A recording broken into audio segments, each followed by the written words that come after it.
is going on, lads? Hope you all are having an amazing week whenever you're watching this. Here we are again, another one of these cracking videos. And before we get started, as always, please jump in, click subscribe, hit a like to really help support this channel. As today we are talking about the traits of true leadership, right? And this being super, super important. It's really that understanding that this is a privilege and really bringing into the world what it is we wish to see. And it's not something that allows us to have power over people, but it really most certainly is what we stand for and the example we bring into the world, which we'll go into in a deeper sense. But let's jump into it. All right. Now, you are likely a man who either is in a position of leadership, or if you resonate with this, you are a leader in your own life. You do have the gift of influence over people. And as I said, with great power comes great responsibility. And there is a certain level of responsibility with that. And certain skills that are super, super crucial to ensure that the image and the influence that you're bringing to the world is one of a healthy example. It can really assist people moving forward and also assist yourself to really excel when it comes to managing teams, influencing teams, and inspiring teams moving forward. So first of all, we want to jump into emotional regulation, right? This is a super, super crucial aspect of leadership and just in everyday life, right? Because naturally there's going to be the high tides and the low tides, the ups and the downs, the peaks and the troughs, right? So the real crucial aspect of this is understanding not every day I'm going to feel absolutely amazing. Not every day I'm going to feel up to it. Not every day I'm going to feel inspired. Not every day I'm going to feel motivated. Right, it's going to be some darker days. There's going to be some days where I'm feeling deflated. I'm going to feel lackluster. I'm going to feel sad. I'm going to feel angry. I'm going to feel frustrated. And there's nothing wrong with that, right? Because what's the sound of one hand clapping? You can't hear it. So we need the contrast. And those less desirable emotions are crucial. They're a crucial aspect because they create the contrast, right? So there's a great and very powerful emotional regulation tool that I've learned through my training, which we call the ADAG process. Now, science has even proven an acknowledged emotion literally only has a 90-second lifespan. However, a natural inclination is to move away from what's uncomfortable. Now, if in the position of leadership or in everyday life, let's say you're building your business, most certainly you're going to be working with people, you're going to be influencing people, right? So if you're coming from a state of a charged emotion or from fear, that's going to bleed out into your relationships, right? And, what are we, 50, 70% dumber? We're in that state of fear. Now, it's very easy for the mind to go off and run many tangents when I feel a charged emotion because it's trying to perceive a threat and get to it right in the moment. But the beauty is emotions are just energy in motion.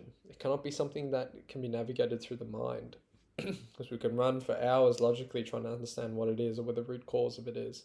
But really it comes down to fully just feeling it, allowing it and not acknowledging it to allow the energy to move in motion and then flow through us.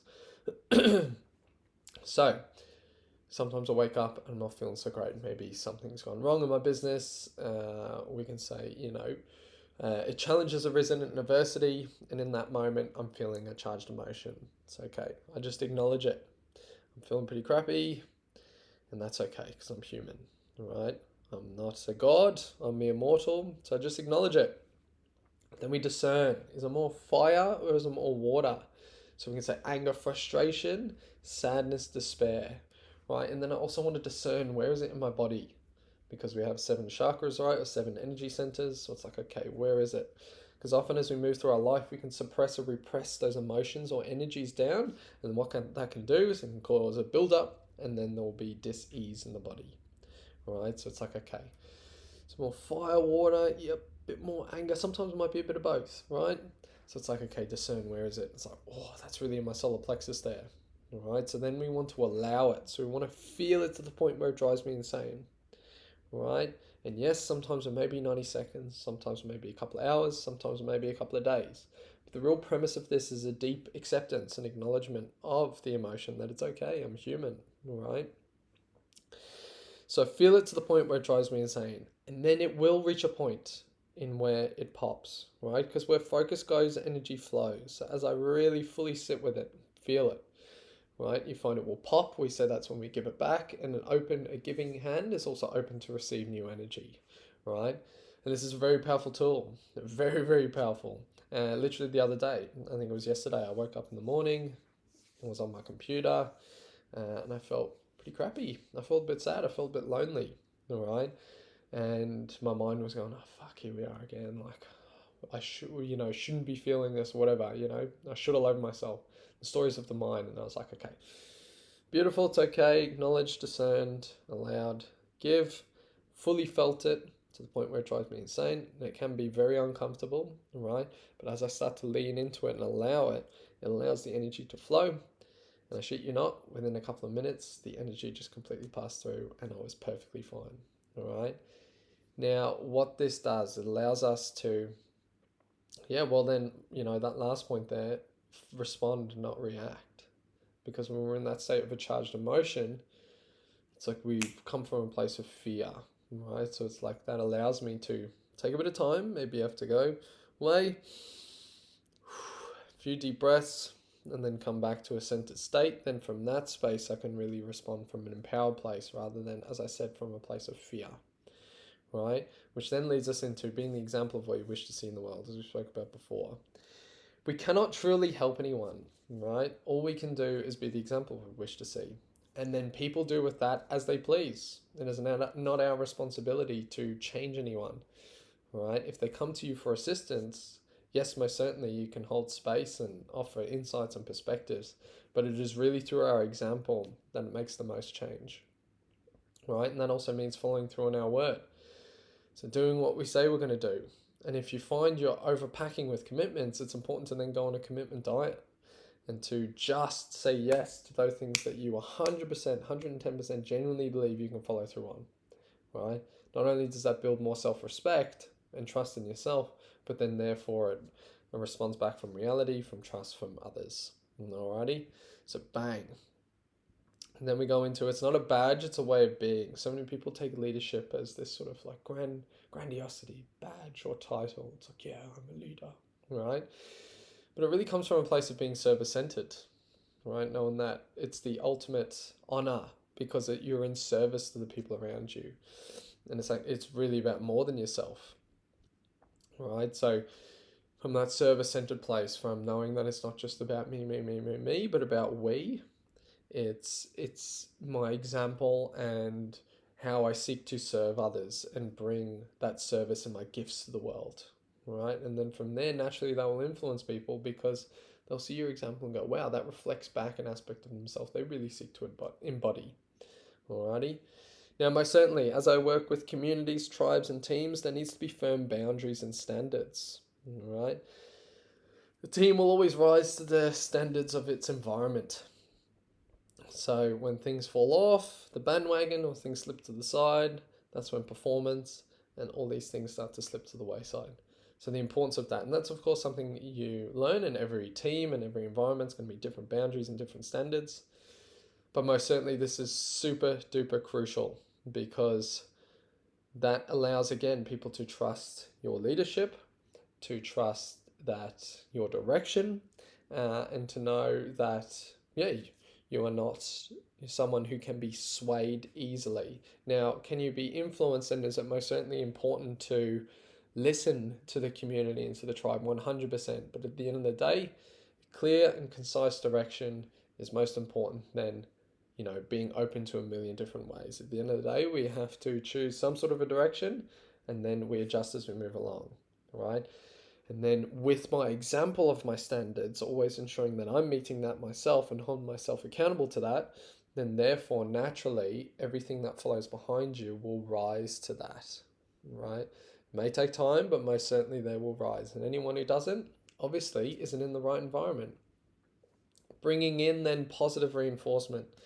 So constantly positively reinforcing. That doesn't mean you can never have tough conversations, but even the positive reinforcement of those tough conversations and really supporting your team and focusing on their strengths. Yes, most certainly bringing in when there's blind spots, but even as you bring in the blind spots, it's like starting with what are they doing well and then bringing in what it is that you feel can be improved from that side of things, and people naturally start to respond much more openly from that place of being.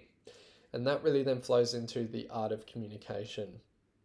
So this was something I learned from my dad, which was man management, and the importance of understanding everyone receives communication and needs nurturing and to be spoken to, and yeah, different traits that are needed for different people.